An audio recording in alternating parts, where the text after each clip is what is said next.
Saint-Louis, destination de formation par excellence. Chaque année, des milliers d'étudiants sont orientés à l'université Gaston Berger de Saint-Louis.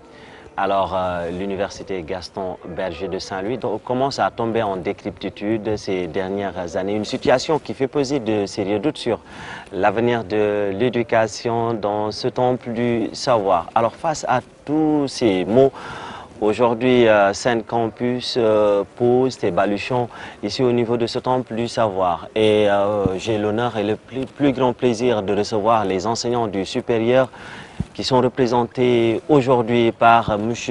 Patrice Correa. Il est le coordinateur des enseignants du supérieur ici au niveau de l'université Gaston Berger de Saint-Louis et également M. David Célestin Faye. Il est également le chargé des revendications au niveau du syndicat autonome de l'enseignement supérieur. Alors, M. Faye, bonjour et bienvenue dans Saint Campus. Bonjour, c'est ça. Vous allez bien? Oui, bien, merci. Toujours prêt à parler des questions qui touchent l'enseignement supérieur? Tout à fait. Et déjà, permettez-moi de vous remercier pour l'honneur que vous nous faites en nous invitant à cette émission qui, comme vous l'avez dit, est une émission en fait, qui nous permettra de passer en revue toutes les questions concernant l'UGB de façon spécifique et aussi de l'enseignement supérieur de façon générale. Ok, comme il l'a dit, Saint Campus est l'unique émission réservée exclusivement à l'enseignement supérieur au Sénégal. Alors, M. Patrice Correa, bonjour et bienvenue dans Saint Campus. Bonjour, merci. Vous allez bien? Très bien. En forme? Très en forme. Alors justement, le syndicat autonome de l'enseignement supérieur, on voit souvent les enseignants du supérieur ruer dans les brancards pour décrire les difficiles conditions de travail ici au niveau de l'UGB. Alors quelles sont les préoccupations majeures ici au niveau de l'université Gaston Berger de Saint-Louis? Comme dans toutes les universités du Sénégal, à l'université Gaston Berger, nous sommes en face d'une situation, vous l'avez dit tout à l'heure, de dégradation des conditions de travail. Et je crois que c'est le système de l'enseignement supérieur en général dans ce pays-là qui est malade. Malade d'un problème de politique publique de l'enseignement supérieur, malade par rapport à une vision prospective qui a manqué pendant plusieurs années. Et nous sommes face aussi à une situation qui est extrêmement difficile sur le plan de la programmation de beaucoup de projets et de leur mise en œuvre, de leur conception, de leur mise en œuvre. Et tout cela fait que l'université connaît des situations difficiles depuis un certain nombre d'années. Okay. Je n'ai pas encore parlé de la massification qui est la caractéristique particulière, je crois, de l'université Gaston Berger depuis un certain nombre d'années et qui l'a malheureusement mise en difficulté. Alors, M. David Célestin Faye, hormis ce qu'a souligné M. Patrice Correa, y a-t-il d'autres problèmes ici au niveau de l'université Gaston Berger de Saint-Louis? Voilà, merci. Globalement, les problèmes sont les mêmes pour toutes les universités. Il y a le problème de la massification, certes, mais il y a aussi l'insuffisance de la dotation de l'État. Okay. Puisqu'en fait, aujourd'hui, nous sommes en face d'une situation pour laquelle les budgets des universités ne respectent pas le principe d'annualité et de sincérité. Okay. Donc, et cela fait que il y a une réelle nécessité, il y a une réelle difficulté dans la prise en charge des besoins pédagogiques, en fait, mais aussi de la prise en charge du personnel au niveau des traitements, des salaires, en fait, de la prise en charge médicale. Voici en fait le grand problème aujourd'hui qui est né de l'insuffisance des ressources mises à la disposition des universités publiques. Okay. Bien sûr, on l'a vu, hein, il y a l'élargissement de la carte universitaire qui a fait que en fait, nous allons vers de nouvelles universités et nous voyons que l'État met beaucoup de moyens pour ces nouvelles universités-là, mais l'État en met beaucoup moins pour celles qui sont déjà là et qui sont en train de mourir de leur belle mort, puisqu'on a préféré privilégier les nouvelles créations que les anciennes qui sont là, qui accueillent les étudiants, mais qui peinent à vraiment... Vous êtes en train de parler du côté pécuniaire. Alors, le budget de l'université Gaston Berger de Saint-Louis s'élève à combien? Alors, en fait, le budget pour fonctionner normalement, on devrait être à 9 milliards. 9 milliards. 9 milliards. Mais si vous prenez la masse salariale, rien que la masse salariale, en fait, nous sommes à presque 600 millions, un peu moins de 600 millions. En fait, peut-être il y a des nouveaux recrutements qui font que, bien sûr, en fait, cet argent devait augmenter. Mais le grand problème aujourd'hui, c'est que les dépenses, l'essentiel des dépenses liées au budget, elles servent à payer des salaires. Donc les questions pédagogiques ne sont pas réellement prises en charge. Aujourd'hui, si vous prenez le budget des UFR, c'est... chaque UFR a droit à combien? Oui, en fait, les budgets, si vous les prenez en tout, ça fait pratiquement 300 millions. Mais 300 ce qu'il millions. faut voir, c'est qu'elles ont vu leur budget réduit de moitié, de 40% pour certaines UFR. Aujourd'hui, je vous donne l'exemple type d'une UFR pour laquelle son budget a été réduit de 40% l'année passée. Et cela a amené quoi comme conséquence? Il y a des vacataires qui assuraient des enseignements, des externes, c'est même pas des enseignants permanents, qui n'avaient pas été payés pour seulement 20 millions. 20 millions, les vacataires ont arrêté leur cours pour 20 millions que l'université était incapable de payer. Cela, nous l'avons souligné au président et au ministre du budget qui nous a reçus. Nous lui avons dit, mais pendant 14 semaines, le Sénégal était incapable de trouver 20 millions pour payer des vacataires qui étaient en grève. Ce qui a fait qu'on a eu une décalage sur l'année. Voici l'une des conséquences de l'insuffisance des budgets sur la pédagogie. Maintenant, il y a d'autres conséquences, bien sûr, sur... Absolument. Alors, Patrice Correa, les enseignants de l'UGB sont-ils dans les meilleures conditions? Justement, non. Et pourquoi non? Heureusement que nous sommes là pour dire que les enseignants sont dans des conditions qui sont extrêmement difficiles de travail. Je viens de le dire. Cette université avait été conçue pour recevoir un nombre très limité d'étudiants. Et tout d'un coup, à partir de 2013, on a vu ces nombres augmenter de façon exponentielle au nom d'une politique de massification. Avant de continuer, le nombre d'étudiants est estimé à combien pour l'instant? Aujourd'hui, on est à 11 400 étudiants pour une université qui avait été préparée pour recevoir. Vous pouvez continuer, bien moins que ça, 3 fois ou 4 fois moins que ça, et on se retrouve avec des nombres qui explosent. Vous avez vu les salles de cours ne peuvent pas recevoir plus de 60-80 étudiants pour certaines salles de cours. Donc les amphithéâtres sont surchargés? Plus que surchargés, plein à craquer. Et en ce qui concerne les laboratoires? Je ne parle pas et amphithéâtres, laboratoires. Je parle d'abord des masses d'étudiants que nous recevons. Le nombre d'étudiants. Le nombre d'enseignants que nous sommes. Aujourd'hui, nous sommes presque 300, 299. Pour tous ces étudiants, c'est juste impossible. Avec une infrastructure qui est complètement désuète, complètement caduque. Et cette massification n'a pas été suivie par une politique d'infrastructure et par rapport à un certain nombre de ressources humaines qui devraient accompagner cette fameuse montée en puissance, qui n'est rien d'autre qu'une massification politico-politicienne qui malheureusement a un impact extrêmement négatif sur la qualité de l'enseignement et de la recherche à l'université Gaston Berger. Et ça, nous n'avons pas cessé de le dénoncer, mais on nous a tordu la main en nous forçant. Mais l'État a injecté beaucoup d'argent pour vraiment construire des amphithéâtres, également améliorer un peu. Écoutez, faites le tour de l'université Gaston Berger, là, vous allez trouver combien d'amphithéâtres? Vous allez trouver un auditorium, c'est pas fait pour faire cours. Quel autre? Des préfabriqués derrière, qui sont des constructions pour un court terme, avec des conditions extrêmement difficiles et qui ne peuvent pas gérer la masse critique que nous avons en étudiants. Soyons sérieux. Il y a beaucoup de choses qui se disent d'or, mais quand vous rentrez dans l'université Gaston Berger, vous allez constater que la réalité est tout autre. Ça, c'est un discours politique qui malheureusement... Mais ne soyez pas des nihilistes. L'État du Sénégal a vraiment fait beaucoup d'efforts pour vraiment améliorer les conditions de vie des enseignants, d'où vraiment le consensus trouvé entre le SAES et également le gouvernement du Sénégal. Nous sommes dans des conditions pédagogiques. Oui. Ça sert à quoi de recevoir un salaire quand on ne fait pas le travail, quand on ne peut pas faire le travail pour lequel on est payé? Franchement, on est des gens responsables qui avons envie de pouvoir travailler et mériter notre salaire. Si vous recevez un salaire alors que vous ne pouvez pas travailler, ça sert à quoi? On est frustré, voyez-vous.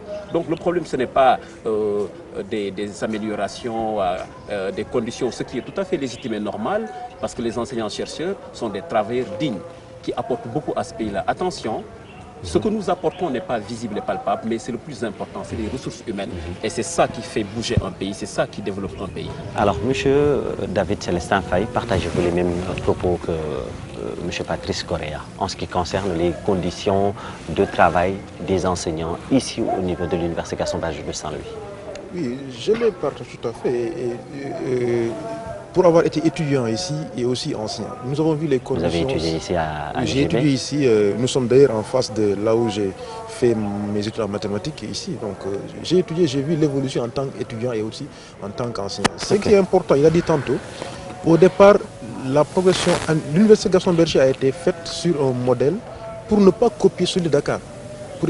Justement, et la progression, il y avait une clause sur le nombre. Et la progression était contrôlée à près de 8% par année, pratiquement.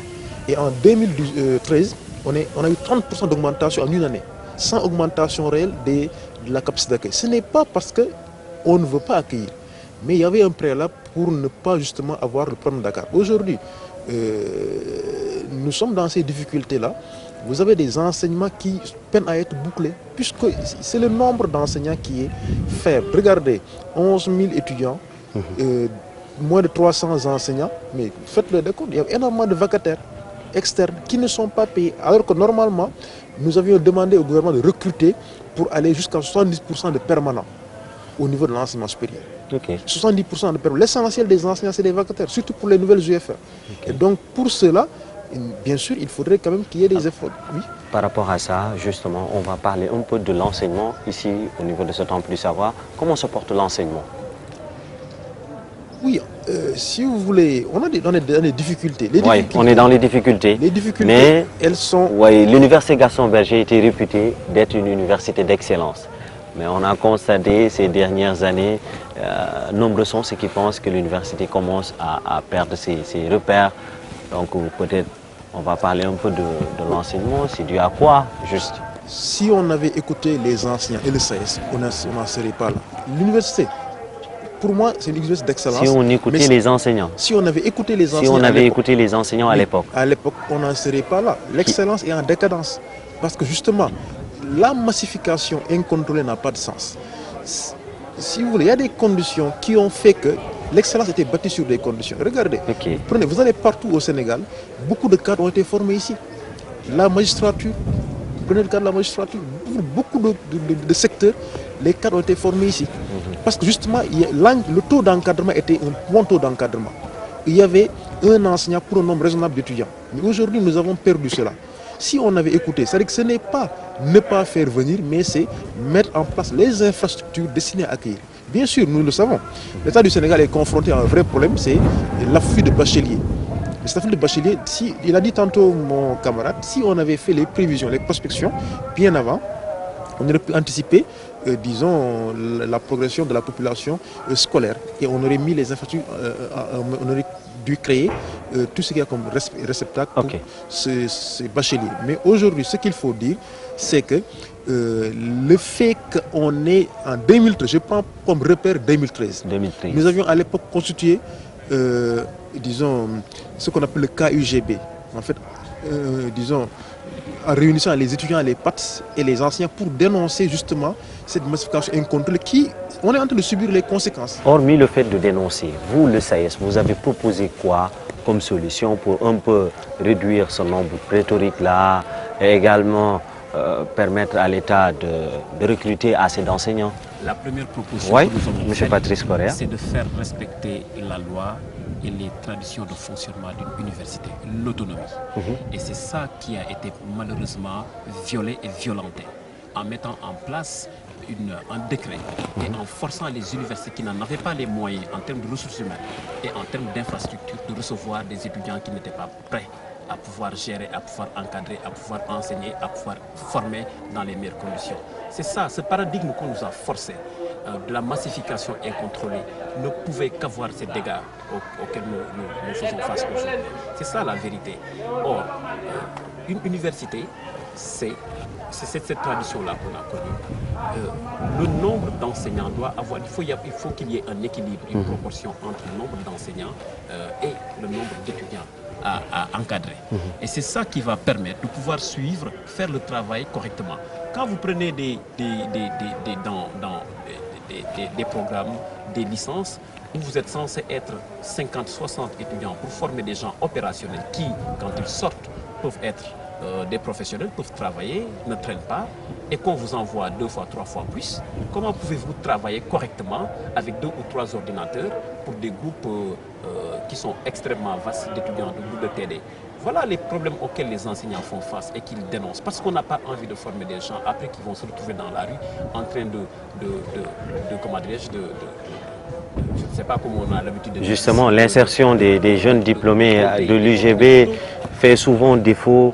Est-ce dire que les diplômes aujourd'hui, l'ensemble des diplômes de l'UGB ne sont pas, je dirais même reconnus par le CAMES, par l'État, également au niveau international? Ah non, il faut arrêter. Oui, je demande tout simplement. Non, il faut arrêter. Il n'y a aucun problème avec les diplômes. Donc c'est quoi? Heureusement, d'ailleurs, il vient de pourquoi le problème de l'insertion des jeunes se pose avec acuité? C'est l'environnement global du Sénégal qu'il faut analyser. Il faut regarder si notre environnement, notre échiquier économique, nos potentialités peuvent permettre de prendre suffisamment de nos diplômés et de leur offrir des opportunités. C'est ça d'abord qu'il faut voir, à mon avis. Le problème n'est pas lié au fait que le diplôme... Non, mais il y a un vrai problème. Le vrai problème, c'est celui que je viens d'évoquer, qui est relatif au fait que la qualité forcément baisse quand vous avez des nombres comme ça, qui sont extrêmement importants, qu'on n'avait pas vu venir et qu'on nous force à gérer comme ça. Non seulement ça crée des tensions sur le plan purement pédagogique, ça crée des mouvements, ici au niveau du campus pédagogique, mais aussi au niveau du campus social. Parce que ce qu'il faut dire, c'est que l'enseignement supérieur, c'est 2 aspects. C'est l'aspect pédagogique, scientifique pur et dur, et c'est l'aspect social. C'est-à-dire que quand les étudiants eux-mêmes ne sont pas sur le plan social suffisamment bien, suffisamment à l'aise pour faire leurs études, mais allez-y, faites un tour dans le campus, vous allez voir comment ils vivent. C'est extrêmement compliqué. Quand ils ne sont pas sereins, ils ne peuvent pas faire leur cours correctement dans les amphis. Et on les voit tous les jours, ils arrivent en retard parce qu'ils ne peuvent pas se doucher à temps, parce qu'ils sont extrêmement nombreux à faire des files avant d'arriver. Et ça, vous ne pouvez pas travailler dans des conditions comme ça et produire de la qualité. Ce sont ces torts-là que les pouvoirs publics, avec ceux qui gouvernent aussi les universités, nous ont causé. Et on nous demande de sauver, de faire des missions impossibles. C'est ça la réalité. Donc les propositions, c'est d'abord de respecter la volonté et l'autonomie de l'enseignement supérieur, de ses principes, de ses traditions, et surtout de ceux qui savent faire de la pédagogie et qui leur disent que ce que vous faites, c'est antipédagogique. Alors, David Célestin Faye, chargé des revendications du SAES, on a vu cette année, vous avez trouvé un consensus avec l'État du Sénégal. Qu'en est-il réellement de ces, ou bien du rapport entre le SAES et le gouvernement du Sénégal? Avant de revenir un peu des autres problèmes, bien entendu, posés par M. Patrice Correa. Voilà, je pense que globalement, les rapports, en fait, il y a un peu plus de consensus, puisque si vous le remarquez, vous l'aurez peut-être remarqué, il y a moins de conflits avec le ministre de l'Enseignement supérieur. Puisque depuis 2013, quand même, les rapports étaient très conflictuels. C'est dû à quoi? Justement parce que c'était l'attitude solitaire du ministre sur beaucoup de questions. Puis il y avait beaucoup de questions qui touchaient, il a dit, à l'autonomie des universités. Il communiquait mal? Je pense qu'il faisait sa communication en tout cas, mais qui n'était pas forcément celle qu'il fallait faire pour nous au niveau des universités. Je pense que sur beaucoup de questions, il allait de façon solitaire, alors que ces questions engagées, en fait, touchaient à l'autonomie des universités. Et donc cette démarche cavalière et solitaire a fait que la moitié, le SAES c'est un syndicat qui a 35 ans bientôt. Plus de 33 ans. Le SAES a été créé en quelle année? En 1985, donc on est en 2018, donc bientôt 35 ans. Et en 35 ans d'existence, la moitié des préavis de grève ont été déposés sous l'ère, sous Maritonien. Ça c'est une réalité. C'est assez quand même révélateur des tensions qu'il y a eu. La moitié des préavis de grève ont été déposés en combien? De 2013 à maintenant, en 5 ans. Pour un syndicat qui a fait 35 ans, c'est assez révélateur, disons, des conflits qu'il y avait. Maintenant, sur beaucoup de questions, il y a un consensus, il y a des discussions qui se font maintenant. Et c'est ce que le SAES a demandé. Le SAES est un syndicat de proposition pour toutes les questions qui ont été posées. Nous sommes toujours venus avec une solution réfléchie, étudiée. Et ce qui nous amène toujours à des solutions avec le gouvernement. Nous ne demandons pas. Nous ne faisons pas que demander, mais nous argumentons sur la base des lois et règlements. Aujourd'hui, nous avons un accord avec le gouvernement qui a été signé au mois de mars. Il y a un début d'application déjà cette fin de mois à Dakar. Maintenant, le deadline, c'est le mois de juin, puisque l'accord sur la retraite des anciens supérieurs et l'application devrait être normalement faite au mois de juin. Et nous avons donné tous les éléments. Les enseignants sont prêts à cotiser plus, à travailler plus, mais pourvu que le gouvernement mette en œuvre les lois nous permettant de le faire. Aujourd'hui, il s'agit de faire quoi? Cotiser davantage. Ce n'est pas faire financer le gouvernement, la retraite par le gouvernement, c'est qu'il nous permet de cotiser davantage pour prendre en charge ceux qui sont déjà partis de la retraite. Donc aujourd'hui, la balle est dans le camp du gouvernement et ce respect des accords signés avec les syndicats. Tout le temps, vous revendiquez, on vous taxe souvent que toutes vos revendications sont d'ordre social. Alors, qu'est-ce qui est dû à cela? Non, justement, il n'y a pas de mal à réclamer son dû. Vous ne pouvez pas dire à un enseignant d'attendre jusqu'au 14 du mois pour recevoir son salaire. 14 du mois. Le 14, en fait, j'ai dit, le mois, enfin, je veux dire le 44 du mois, on va dire. Parce que le mois finit, 14 jours après, vous n'avez pas votre salaire. Vous faites quoi? Vous allez à l'hôpital, vous n'êtes pas pris en charge médicalement. Votre famille, vous êtes renvoyé et votre famille, vous êtes renvoyé. Un enseignant qui est malade, qui ne peut pas se soigner, ne peut pas enseigner. Soyons raisonnables. Moi, je ne suis pas prêt à mourir créé à la main dans une salle de classe. Je ne le ferai pour personne, quelle que soit ma motivation, quelle que soit ma vocation. Je reviens, je continue s'il vous plaît, sur la pédagogie. Ce n'est pas que sur des questions pécuniaires. L'orientation des bacheliers, sur laquelle nous nous battons depuis 2013, elle n'a aucune incidence financière pour les enseignants. Pourtant, le SAES est le seul syndicat qui se bat pour une meilleure orientation des étudiants. Mais pratiquement, il n'y a que le SAES, le syndicat autonome de l'enseignement supérieur, et également il y a le Sud-Est, mais... Il y a le Sud-Est, mais... Voilà, tout à fait. Donc, le SAES est le seul syndicat sur ce point-là. Et je vous assure, nous l'avons dit aux parents d'élèves, nous l'avons dit aux étudiants. Aujourd'hui, cette question n'a pas d'incidence financière. Mais nous nous sommes battus pour que la loi 4, elle n'a pas d'incidence financière. Nous nous sommes battus ici pour que cette loi-là soit enlevée pour le bonheur des étudiants, de l'université en façon générale. Donc il y a des questions qui n'ont aucune essence financière. Et je pense que dans la conscience populaire, on pense que l'enseignant, c'est quelqu'un qui ne fait que demander, qui ne devrait pas avoir, qui ne fait que demander. Je pense qu'aujourd'hui, il faut que les clichés, la stigmatisation par rapport à l'enseignant de façon générale et à l'enseignant supérieur puissent quand même cesser. Et un pays n'aura que les enseignants qu'il mérite. Je pense qu'aujourd'hui, il est temps quand même qu'on puisse regarder les enseignants et leur... Vraiment... C'est dommage quoi. Nous ne pouvons pas nous battre pour les médecins, nous ne pouvons pas nous battre pour les avocats, nous ne pouvons pas nous battre pour d'autres métiers. Nous nous battons pour notre corps, ce qui est tout à fait légitime et normal. Et nous demandons à être dans des conditions de produire le maximum possible de cadres. Non, mais nous demandons quoi? Attendez, j'arrive. Nous demandons à travailler dans des conditions normales. Nous voulons produire les meilleures ressources humaines possibles du Sénégal et d'Afrique et du monde. Nous voulons avoir des universités performantes.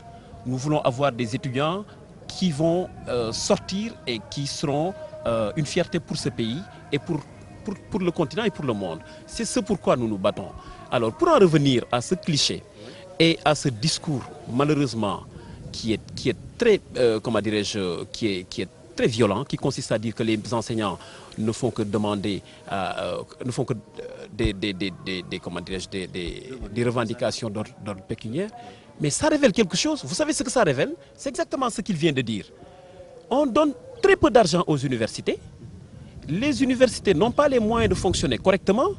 Les gens travaillent jusqu'à la fin du mois, on leur dit attendez, attendez, vous êtes des braves monsieur, vous êtes des patriotes, attendez, on vous paiera vos salaires. On est allé même jusqu'à demander ici à l'université Gaston Berger à ce que les gens, à la fin du mois, on ne leur a pas payé, on leur demande allez-y, quémandez votre argent à la banque. Vous saviez qu'il y a des mois ici au cours desquels les gens, ils ne pouvaient même pas, les enseignants ne pouvaient même pas aller présenter leurs enfants à la scolarité, à l'ouverture, parce que simplement ils n'avaient pas perçu leur salaire. Vous trouvez cela normal?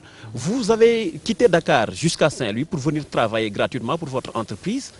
Écoutez, le salaire, c'est un droit fondamental. Et tant que les gens ne sont pas payés, ils vont se faire entendre avec les moyens syndicaux. C'est ça la vérité. Maintenant, n'en déplaise à qui veut que nous soyons des misérables, des précaires, des pauvres, alors que nous formons les cadres de ce pays-là et nous formons des hommes et des femmes qui honorent ce pays. Nous en arrivons à la fin de cette émission. M. Patrice Correa, coordinateur des enseignants du supérieur au niveau de l'Université Gaston Berger de Saint-Louis. Si on vous demandait vraiment de lancer un appel à l'endroit des autorités, qu'allez-vous dire? La première chose, c'est de respecter l'autonomie est de laisser les universitaires décider des critères, des conditions dans lesquelles on accueille. La deuxième chose, c'est d'accepter que les universités, quand on les a massifiées, on n'a pas mis les moyens qui permettent de travailler rigoureusement. Eh bien, si ça c'est fait, je peux vous assurer que tous les jours, vous parlez de sacrifice. Vous savez, cette université, moi j'arrive ici à 6h30, 7h, je la quitte à 21h, 22h. Et j'en vois beaucoup de mes collègues qui font pareil. Ils sont des passionnés. Et ça, personne ne peut le leur enlever. Monsieur David Célestin Faye, également, nous en arrivons également à la fin de cette émission. Vous, également, je vais vous poser la même question. Merci. Je pense que le message que je peux lancer à l'endroit du gouvernement de façon générale, c'est le respect purement et simplement de cet accord qui a été signé et qui devrait entrer en application au mois de juin. Je pense qu'on ne l'aura pas dit, répété plusieurs fois, et je pense que d'ici quelques mois, on ne dira pas qu'on ne l'avait pas dit. Donc le respect simplement des accords, de mettre en œuvre les textes nous permettant que ces accords-là soient respectés. Au mois de juin, on a à peine 2 mois pour que cela puisse être réalisé. Merci M. David Célestin Faye, le chargé des revendications du syndicat autonome de l'enseignement supérieur. Merci également à vous, Patrice Correa, le coordinateur des enseignants du supérieur ici au niveau de l'université Gaston Berger de Saint-Louis. Alors, mesdames, messieurs, c'est la fin de cette émission. Alors, où que vous soyez, merci de l'avoir suivi. Grand merci à toute l'équipe technique qui m'a accompagné durant cette émission. Merci également à l'université Gaston Berger de Saint-Louis, sans exception. Alors, rendez-vous dans 15 jours pour un autre numéro de Campus, mais d'ici là, restez branchés, scotchés, jamais déconnectés sur la télé de l'éducation, la magie de la télé, des TV. Au revoir.